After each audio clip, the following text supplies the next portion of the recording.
पहाड़ टीवी में हूं आपके साथ सदका था। आइए उत्तराखंड की बड़ी खबरों की तरफ रुख करेंगे, लेकिन इससे पहले एक नजर आज की सुर्खियों पर। प्रधानमंत्री नरेंद्र मोदी पहुंचे हल्द्वानी, उमड़ा जनसैलाब। गदरपुर में भाजपा कार्यकर्ता अपनी ही पार्टी के विधायक प्रतिनिधि पर लाखों रुपए लेने देने बकाया का लगाया आरोप। विकासनगर के अंतर्गत जीवनगढ़ में उत्तराखंड अल्पसंख्यक विकास और वक्फ निगम द्वारा एक जागरूकता और ऋण शिविर का किया गया आयोजन। मसूरी में कांग्रेस द्वारा 2022 के चुनाव को लेकर बनाई जा रही रणनीति, कैबिनेट मंत्री में जमकर बरसी कांग्रेस नेत्री। नैनीताल जिले के रामनगर में बनी पहली सोलर घड़ी, 4 दिवसीय विज्ञान प्रचार प्रसार कार्यशाला शिक्षकों के लिए की गई आयोजित। मुख्यमंत्री धामी ने कालाढूंगी विधानसभा के देचौरी रेंज के पवलगढ़ विश्राम गृह में विश्व की सबसे छोटी नहर पर स्वदेशी टरबाइन का किया निरीक्षण। किच्छा में आम आदमी पार्टी के कार्यकर्ताओं ने भाजपा के मंत्री सुबोध उनियाल का डीडी चौक पर किया विरोध प्रदर्शन। लक्सर कोतवाली क्षेत्र के मुंडाखेड़ा कला गांव के व्यक्ति को अज्ञात बाइक सवारों ने मारी गोली, व्यक्ति गंभीर रूप से घायल, जांच में जुटी पुलिस। कुमाऊं मंडल के जनपद नैनीताल के हल्द्वानी में भारत के प्रधानमंत्री नरेंद्र मोदी ने आज कुमाऊं के लोगों को नई सौगातों के तोहफे से नवाजने का कार्य किया, जिसमें 14 करोड़ 127 लाख के 17 शिलान्यास और 3,420 करोड़ का लोकार्पण कर पर्वतीय क्षेत्रों के लोगों के लिए ऐलान किया। प्रधानमंत्री नरेंद्र मोदी ने कुमाऊं में कुल 17 करोड़ 547 लाख योजनाओं को अमलीजामा पहनाने का कार्य किया। उत्तरकाशी जिलाधिकारी मयूर दीक्षित ने जूम ऐप के माध्यम से सड़क महकमे के अधिकारियों की महत्वपूर्ण बैठक लेते हुए आवश्यक दिशा निर्देश दिए। जिलाधिकारी ने NHBRO आदि संबंधित अधिकारियों को जनपद क्षेत्रांतर्गत सड़कों में पाला फिसलन वाली जगहों में चूना आदि डालने के निर्देश दिए, ताकि वाहनों का सुगम आवागमन हो सके।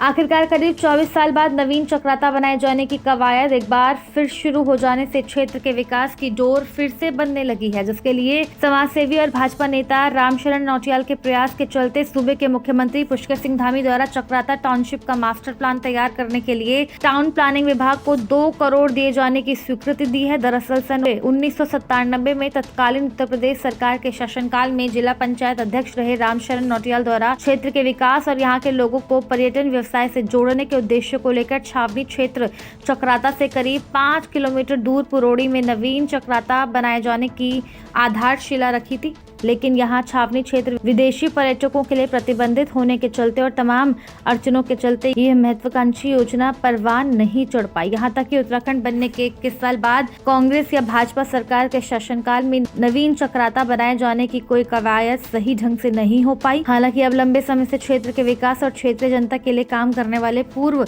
जिला पंचायत अध्यक्ष और मौजूदा भाजपा नेता रामशरण नौटियाल अपने प्रयासों को जारी रखा है, जिसके चलते मुख्यमंत्री पुष्कर सिंह धामी ने इसका संज्ञान लिया। साथ ही स्थानीय जनता की मांग और क्षेत्रीय आवश्यकताओं के मद्देनजर चक्राता छावनी क्षेत्र की सीमा के बाहर चक्राता मसूरी राजमार्ग पर स्थित पुरोड़ी नागठात लखवाड़ से यमुना नदी तक नवीन चक्राता टाउनशिप विकसित किए जाने और इसके समुचित विकास के लिए मास्टर प्लान तैयार किए जाने के लिए 2 करोड़ रुपए की धनराशि टाउन प्लानिंग विभाग को अवमुक्त किए जाने की घोषणा की।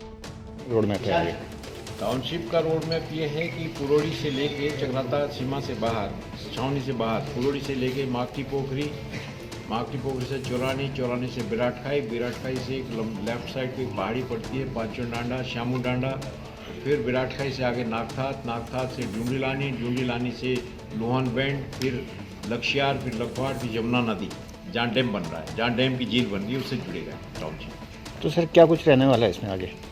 क्या कुछ रहने वाला है?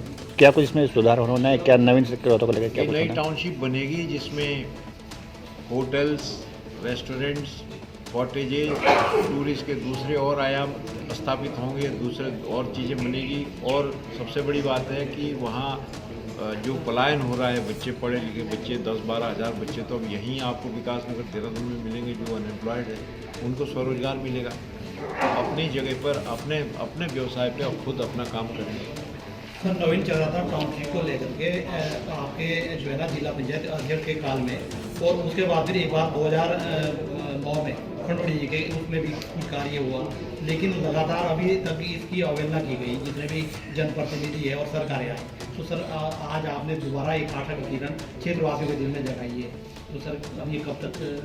ये देखिए, मैं आपको बताना चाहता हूँ कि पीछे अगर कुछ नहीं हुआ है तो उसके लिए मैं जिम्मेवार नहीं हूँ। इस पद पर रहा नहीं। हाँ, मैंने अपना जो मेरे अपने दिमाग की उपज थी वो मैंने सब एक प्लान जो है तब भी उत्तर प्रदेश सरकार को बताया कि इस प्लान को परवान चढ़ाएंगे, अच्छा होगा लोगों के लिए, सरकार के लिए, हर एंगल से। और अभी भी यही हुआ है। वो पत्रावली तो कहीं गायब हुई या गायब करा दी गई, हमें पता ही नहीं है। जो उत्तर प्रदेश से सारी फाइलें यहाँ आई, नवीन चक्राता की मिल ही नहीं रही। तो इत्तेफाक मेरे पास वो पूरी एक फाइल थी, उस पर पूरी 250 पन्ने की फाइल थी, वो मैंने माननीय मुख्यमंत्री श्री पुष्कर सिंह धामी जी को दी है। तो उन्होंने इसको अध्ययन किया, उन्होंने कहा कि ये तो बहुत उपयोगी योजना है। तो इस पर मुझे काम करने के लिए उन्होंने कहा, जुलाई 2021 अभी 26 जुलाई को मैं उनसे मिला था एक दरख्वास्त के साथ। उसी रोज़ उन्होंने जांच के उस पर इसमें रिपोर्ट मांगी, आदेश भी दिए। और तब से लेकर लगातार मैं हर विभाग के हर जगह से जो ये आंकड़े वगैरह इसमें दिए हैं वो सब इकट्ठे करके तो अभी माननीय मुख्यमंत्री जी ने इसकी परसों घोषणा की।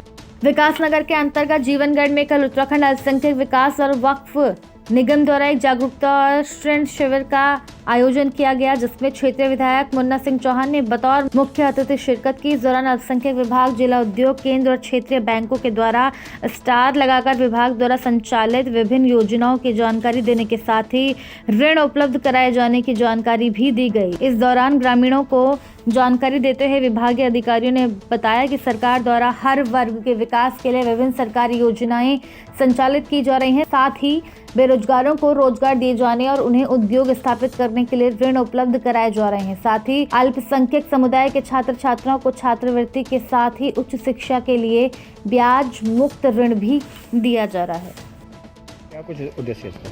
इसका उद्देश्य यह है कि अल्पसंख्यकों के हितार्थ के लिए जो है उत्तराखंड वक्फ विकास निगम तथा राष्ट्रीय वक्फ विकास निगम के द्वारा जो है जो स्वरोजगार के लिए जो अनुदान या ऋण दिया जा रहा है उसके संबंध में एक जागरूकता शिविर हमने यहाँ पर किया था, जिसमें हम अल्पसंख्यक समुदाय के लिए स्वरोजगार योजना के अंतर्गत उन्हें 20,000 से 10 लाख तक का जो है ऋण देते हैं, जिसमें 25% हम जो है अनुदान देते हैं और 15% लाभार्थी का अंश होता है, 60% बैंक ऋण देते हैं। इसी प्रकार हमारा जो है राष्ट्रीय टर्म लोन है, जिसके 90% जो है 90% जो है भारत सरकार का होता है, केंद्रांश होता है, और 10% जो है राज्यांश होता है। इसमें इस ऋण को भी हम लाभार्थियों के लिए जो है देते हैं। वो उसमें अपने विभिन्न स्वरोजगार, चाहे वो अपने जो है कुक्कुट पालन करें, चाहे वो जो है डेयरी पालन लगाएं, चाहे जो है वो अपना कोई भी उद्योग अपना वो लगाना चाहें तो उनको जो है ऋण देते हैं। राहुल जी, काफ़ी सारी योजनाएं हैं सरकार की, लेकिन जो लाभार्थी उनको लाभ नहीं पहुंच पाता, क्या वजह? नहीं, सारे लाभार्थी हमारे पास डाटा हैं लाभार्थियों के लिए। हमारे सारे लाभार्थी हम देते हैं। हर साल हम जो है लाभार्थियों को जो है चयन करते हैं और उन्हें देते हैं। और हमारे जो है धरातल पे उतरे हैं, धरातल पर वो जो है हम उनको जो है उनकी जांच करते हैं, देखते हैं सभी को लाभ मिला इसमें। मौजूदा साल में कितना अभी आवंटित हुआ है? अभी मौजूदा साल में हमारा इसी विकास नगर में कम से कम 20 लोगों को इसको दे चुके हैं। नैनीताल जिले के रामनगर में पहली सोलर घड़ी बन गई है। बता दें कि कल 29 दिसंबर को राष्ट्रीय वैज्ञानिक प्रौद्योगिक विभाग नई दिल्ली के तत्वाधान में और समाज सेवा में शिक्षा समिति कोटद्वार के सहयोग से 4 दिवसीय विज्ञान प्रचार प्रसार कार्यशाला, जो कि यहाँ के शिक्षकों के लिए आयोजित की गई है। कल रामनगर के भावी शिक्षकों प्रतिभागियों ने सोलर घड़ी बनाना सीखा। साथ ही वैज्ञानिक दीपक शर्मा ने दूसरा प्रयोग यह करके दिखाया कि पृथ्वी से सूर्य की दूरी कैसे नापें। इस प्रकार के अनुप्रयोगों के साथ महाविद्यालय में कार्यशाला में प्रतिभागियों ने विभिन्न प्रकार के नए प्रयोग करके सिखाए।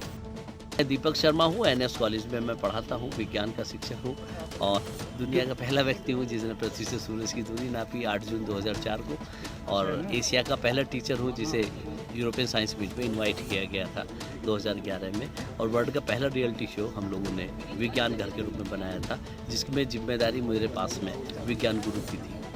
आज जो खास ट्रेनिंग है वो 2 बड़े प्रयोग थे। वैसे तो दैनिक जीवन में विज्ञान को लेकर और कम लागत में विज्ञान को कैसे पढ़ाया जा सकता है, शिक्षण सहायक सामग्री कैसे बनाई जा सकती है कम से कम पैसों में, ताकि सरकार पर बोझ अननेसेसरी करना पड़े और शिक्षक इस बात को कह के बच न जाए कि साहब हमारे पास पैसा नहीं है, हमारे पास लैब स्थापित नहीं है, तो विज्ञान को हम लोग कैसे पढ़ाएं। तो इसके लिए कम लागत पर और जो दैनिक जीवन में आसपास का जो वेस्ट सामान है उस सामान का उपयोग करते हुए हम किस तरह से विज्ञान के सिद्धांतों को प्रैक्टिकली और आसानी से वर्किंग मॉडल में बनाते हुए समझा सकते हैं। तो सबसे बेहतरीन तरीका तो यही था। लेकिन आज तीसरे दिन इस कार्यशाला में हम लोगों ने क्या काम किया कि 2 बड़े प्रयोग किए। पहला पृथ्वी की परिधि नापने का और दूसरा एनालेमा सन डायल बनाने का। और ये एशिया की 69वीं यानी कि 69वीं सौर घड़ी हम लोगों ने बनाई है। अभी तक एशिया में टोटल 69th एनालेमा सन डायल बनी है और रामनगर की ये सबसे पहली सौर घड़ी है। ये खास बात थी इस सौर घड़ी की जो पीएनजी कॉलेज के अंदर बनाई गई। और इसका महत्व ये है कि जब बच्चे खुद इस पर प्रैक्टिकली खड़े होकर देखेंगे तो जहाँ इसकी परछाई जाएगी वही इसका एक्यूरेट समय होगा, माप सकते हैं हम लोग। और यही खास बात है इस प्रयोग की, इस कार्यशाला की, जिसमें हम मस्ती के साथ विज्ञान को सरल भाषा में समझ सकते हैं। उसे विज्ञान को क्लिष्ट नहीं बनाया हमने, ना विज्ञान को रहस्यवाद बनाया। पुराने ज़माने में विज्ञान को रहस्यवाद बनाया जाता था। इस ज़माने में हम विज्ञान को एक खुली किताब के रूप में बनाते हैं। एक खुली किताब है, कोई भी आए, कोई भी पढ़े, कोई भी जाने, कोई भी समझे और बस मस्त रहे, खुश रहे, स्वस्थ रहे और दिमाग को खुला रखकर सकारात्मक भाव के साथ विज्ञान को समझ सके। कालाडूंगी विधानसभा के रामनगर वन प्रभाग अंतर्गत दिचौरी रेंज के पवलगढ़ विश्राम गृह में मुख्यमंत्री पुष्कर सिंह धामी ने विश्व की सबसे छोटी नहर में स्वदेशी सरफेस हाइड्रोकाइनेटिक टरबाइन का निरीक्षण किया। मुख्यमंत्री ने बताया कि पवलगढ़ में सरफेस हाइड्रोकाइनेटिक टरबाइन के 5-5 किलोवाट के 3 टरबाइन आत्मनिर्भर भारत की चरितार्थ करेगा, जिससे किसानों को बिजली की आपूर्ति सुचारू रूप से हो सकेगी। वहीं इस प्रोजेक्ट से संबंधित मैक्लिक की मैनेजिंग डायरेक्टर नारायण भारद्वाज का कहना है कि हाइड्रोकाइनेटिक टरबाइन उत्तराखंड विश्व का पहला ऐसा फॉरेस्ट गेस्ट हाउस है जो आत्मनिर्भर भारत का प्रतीक है। भारत की स्वदेशी निर्मित हाइड्रोकाइनेटिक टरबाइन द्वारा आत्मनिर्भर गेस्ट हाउस का संचालन हो रहा है। यहाँ पर जो है बहुत अच्छा अभिनव इन्होंने एक काम किया है कि सरफेस हाइड्रोकाइनेटिक टरबाइन यहाँ पर लगाई है, जिससे यहाँ पर 5-5 किलोवाट के 3 टरबाइन यहाँ पर काम कर रही हैं, जो निश्चित रूप से बहुत ही मैं कहूँगा कि आत्मनिर्भर भारत और लोकल फॉर वोकल जो हमारे माननीय प्रधानमंत्री जी का नारा है उसको चरितार्थ करेगा और आगे बिजली की आपूर्ति ठीक प्रकार से हो, सभी किसानों को, सभी आम जन को मिले। उसमें इस प्रकार के प्रोजेक्ट हमारे लिए लाभकारी होंगे। हम इनको आगे बढ़ाने पर विचार करेंगे। माननीय मुख्यमंत्री जी का यहाँ पे आगमन एक बहुत ही खास उद्देश्य के लिए हो रहा है, जिसकी उपलब्धि अभी कुछ दिनों पहले ही हुई है। हमारे यहाँ उत्तराखंड के में पहली बार विश्व का पहला ऐसा फॉरेस्ट गेस्ट हाउस बना है जो हमारे इंडिया की आत्मनिर्भरता का एक प्रतीक है।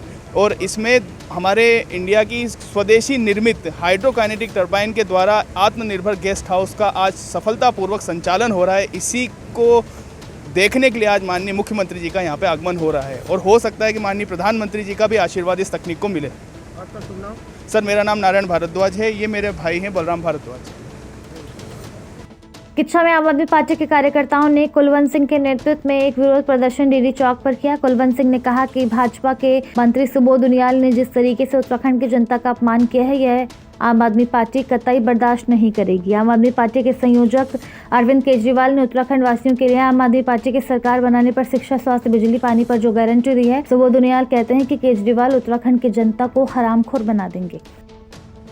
राजस्व उप निरीक्षक वेतन वृद्धि समेत 4 मांगों को लेकर पिछले 1 सप्ताह से पूरी तरह कार्य बहिष्कार कर हड़ताल पर डटे हुए हैं। राजस्व उप निरीक्षकों की हड़ताल से ग्रामीण क्षेत्रों में भू दस्तावेज के साथ राजस्व क्षेत्रों में अपराध नियंत्रण के मामलों के निस्तारण भी प्रभावित हो रहे हैं। चमोली जिले में सभी तहसील मुख्यालयों पर 23 दिसंबर से राजस्व उप निरीक्षण 4 सूत्रीय मांगों को लेकर हड़ताल कर रहे हैं। हड़ताली कर्मचारियों का कहना है कि राजस्व उप निरीक्षण बिना संसाधनों के विषम भौगोलिक परिस्थितियों में कार्य करते हैं, लेकिन शासन स्तर पर उनकी मांगों को गंभीरता से नहीं लिया जाता है। उनकी मांग है कि राजस्व निरीक्षक और रजिस्ट्रार कानूनगो के पदों को एकीकृत न किए जाने के संबंध में। दूसरी मांग यह है कि समान कार्य समान वेतन दिया जाए। 16वें बैच के राजस्व उप निरीक्षक क्षेत्रों के पुनर्गठन तथा राजस्व उप निरीक्षक क्षेत्र नियमावली प्रख्यापन के संबंध में। चौथी मांग है कि संवर्गीय कार्मिकों को उच्चीकृत वेतनमान का लाभ 1 जनवरी 2006 से दिया जाए।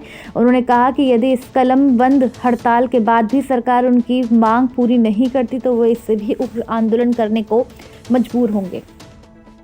दिनांक 23/12/2021 से आंदोलन है। हमारे संघ की जो 4 सूत्री मांग है, पहले तो यह है कि जो हमारा SK और आरकेश जो पद हैं उनका एकीकरण का विरोध है। दूसरा हमारा ये है कि हमारा समान कार्य के लिए समान वेतन।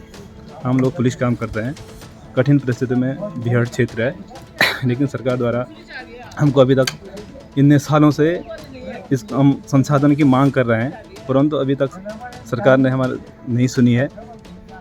तीसरी मांग हमारी ये एक 16वां बैच एसके का 16वां बैच भेजा जाना था, लेकिन वो भी अभी नहीं भेजा गया है। और चौथी मांग हमारी जो है, हमारा जो ग्रेड वेतन 28वां, हमारी मांग है कि वो 2006 से लागू हो, वो भी अभी तक नहीं हुआ। और इसके हम काफ़ी समय से प्रयासरत हैं, शासन प्रशासन से बात हुई है, लेकिन अभी तक हमको जो है केवल जो है गुमराह किया जा रहा है। आप लोगों का हम ऐसी जो है अनिश्चितकालीन और हड़ताल जारी रहेगी हमारी, और संघ का जैसे भी निर्देश होगा उस अनुसार अग्रिम कार्रवाई की जाएगी। थोड़ा आने जाने की समस्या है, और मतलब जैसे पैदल रास्ते में राशन जाने की और दिकदारी यही होती है, राशन जाना, दवाइयाँ हैं, कई चीज़ें हैं, ये होता है दिक्कत। हाँ, गर्भवती महिलाओं को तो अभी रोड वहाँ पे है नहीं, और लोग अब कहीं समस्या हुई ना, वहाँ पर कोई स्वास्थ्य की टीम रहती ना कोई रहती, तो स्थिति ये है कि यहाँ गोपेश्वर लाना पड़ता है, तो कंधा के सारे लाना पड़ता है, और या घोड़े खचर में लाना पड़ता है। इसमें जिन जिन मार्गों पर बर्फबारी हुई है उसमें जो कार्यदायी संस्थाएं हैं PWD RWD को निर्देशित किया गया है कि आवागमन सुचारू करने का जल्द से जल्द उसको सुनिश्चित करें, और साथ में शीतलहर को देखते हुए अलाव की व्यवस्था है और कंबल वितरण के लिए समस्त उप जिलाधिकारियों को निर्देशित किया जा चुका है।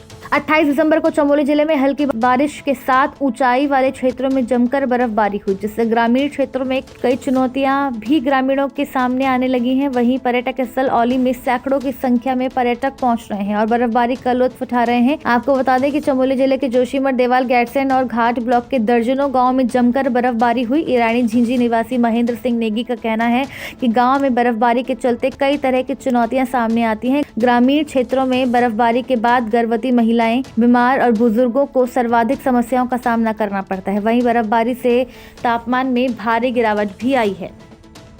लक्सर कोतवाली क्षेत्र के मुंडाखेड़ा कला गांव के 42 वर्षीय व्यक्ति को अज्ञात बाइक सवारों ने गोली मारी, जिसके चलते युवक गंभीर रूप से घायल हो गया, जिसको हायर सेंटर भेजा गया और पुलिस अपराधियों की तलाश में जुट गई है। आपको बता दें कि लक्सर कोतवाली क्षेत्र के मुंडाखेड़ा कला गांव के वीरेंद्र कुमार पुत्र होशियार सिंह को लक्सर से गाँव जाते वक्त अज्ञात बाइक सवारों ने वीरेंद्र के कंधे में गोली मार दी, जिसके बाद आरोपी मौके से फरार हो गए। आनन फानन में परिजन घायल युवक को लक्सर अस्पताल लेकर पहुंच गए, जहां युवक की हालत गंभीर देखते हुए डॉक्टर ने उसे हायर सेंटर रेफर कर दिया। वहीं मौके पर पहुंची पुलिस भी जांच में जुट गई है।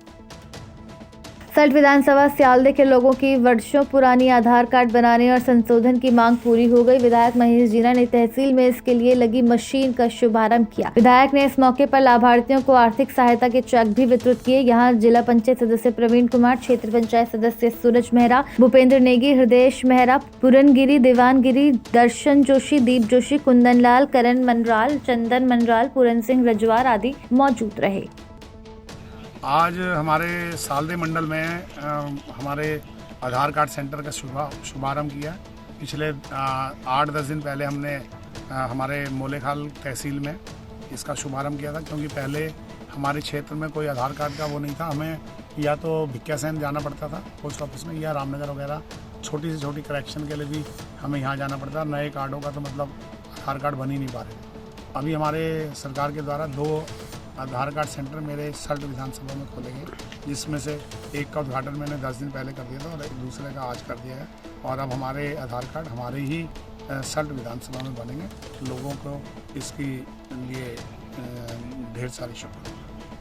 उत्तराखंड के पारंपरिक पकवानों को बढ़ावा देने के उद्देश्य से 3 दिवसीय फूड फेस्टिवल का समापन हो गया। 3 दिवसीय फूड फेस्टिवल प्रसिद्ध कुकरी किताब लिखने वाली मास्टर शेफ पंकज भदौरिया ने उत्तराखंड के व्यंजनों को लेकर लगाई गई विभिन्न स्टॉलों का निरीक्षण कर स्टॉलों में परोसे जा रहे व्यंजनों का स्वाद लिया। वहीं व्यंजनों के स्वाद को लेकर हैरान भी दिखे। उन्होंने व्यंजन तैयार करने वाले स्थानीय महिला और पुरुष की जमकर तारीफ की। वहीं जाने माने फूड क्रिटिक पुष्पेश के पंत लोगों को भोजन से जुड़ी पुरानी परंपराओं को नए दृष्टिकोण को साझा किया। मसूरी में कांग्रेस प्रदेश महामंत्री गोदावरी थापड़ी ने मसूरी नगर पालिका और छावनी परिषद के सभासदों के साथ बैठक की और आगामी 2022 में कांग्रेस का साथ देने की अपील की, जिससे कि मसूरी के साथ साथ प्रदेश का विकास हो सके। मसूरी में पत्रकारों से वार्ता करते हुए गोदावरी थापड़ी ने कहा कि प्रदेश की भाजपा की सरकार पूरी तरीके से फेल हो चुकी है, वहीं जनता भी भाजपा के कार्यों से त्रस्त हो गई है। महंगाई, भ्रष्टाचार, बेरोजगारी चरम पर है। उन्होंने कहा कि सरकार द्वारा प्रदेश के विकास के साथ साथ प्रदेश में बढ़ती बेरोजगारी, पलायन, महंगाई और भ्रष्टाचार को लेकर कुछ नहीं किया गया। मात्र 5 सालों में मुख्यमंत्री बदले गए हैं। मसूरी विधानसभा के विधायक और कैबिनेट मंत्री गणेश जोशी द्वारा भी लोगों को गुमराह किया गया है। उनके द्वारा विकास को लेकर बड़ी बड़ी बातें तो की जा रही है, लेकिन धरातल पर कुछ भी नजर नहीं आ रहा है। जो योजनाएं कांग्रेस की हरीश रावत सरकार द्वारा मसूरी के विकास के लिए स्वीकृत की गई थी, आज उन्हीं का लोकार्पण किया जा रहा है।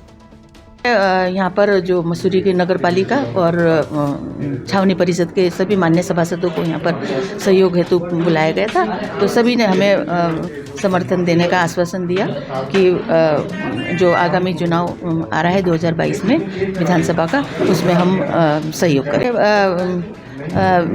उन लोगों से भी सुझाव लिए कि किस तरह से आप अपने वार्डों से महिलाओं को किस तरह से जोड़ोगे, जिस तरह से, क्योंकि महिलाएं पार्षद भी काफ़ी हैं यहाँ पर ज़्यादा उसमें, तो हम लोगों ने उनसे सुझाव भी लिए और उन लोगों ने भी कहा कि हम पूरे बढ़ चढ़कर हम किस तरह से करेंगे। उन लोगों ने भी हमें रणनीति बताया। तो आरोप क्या तो सत्य है, क्योंकि आप देखिए 10 साल में उन्होंने कोई नया कार्य नहीं किया और हमारे जो पूर्ववर्ती सरकार ने किए थे, जो शिलान्यास किए थे, जो लोग बस वही कार्य हो रहा है और हुआ है। कोई भी एक नया कार्य नहीं करा, चाहे वो कॉलेज में MPG कॉलेज है, वहाँ पर कोई सब्जेक्ट नहीं, कोई नया सब्जेक्ट नहीं लाया, कोई अध्यापक नहीं है, वहाँ पर अध्यापक की कमी है और युवाओं के लिए कोई नया ऐसा कार्य भी नहीं करा।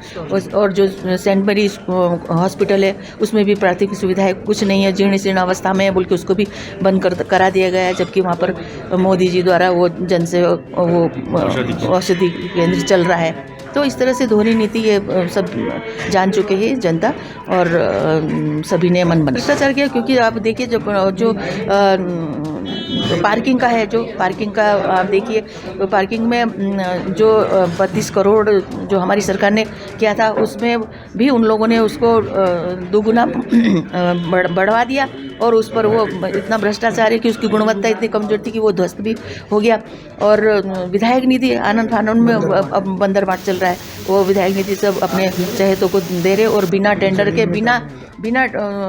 के कार्य किया जा रहा है और ज़मीनी में कोई कार्य नहीं हो रहा था। पूरा स्पष्ट बहुमत से और प्रचंड बहुमत से हमारी सरकार आएगी, क्योंकि सभी ने मन बना लिया है। और 2017 की बात थी, उसमें वहाँ तक झूठ चलता रहा, लेकिन अब सभी हमारे प्रदेश में सभी जन ने मन बना लिया है कि बिल्कुल भाजपा को उखाड़ फेरेगी। उत्तराखंड की बड़ी खबरों में केवल इतना ही। बने रहिए पहाड़ टीवी के साथ, देखते रहिए पहाड़ टीवी। धन्यवाद। है बेखौफ उम्मीद का रंग,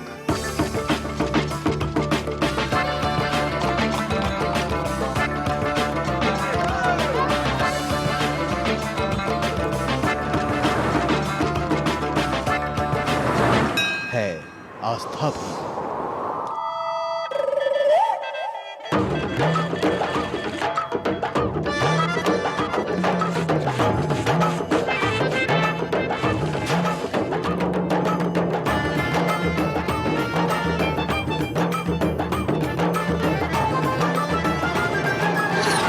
ये है मेरा उत्तराखंड।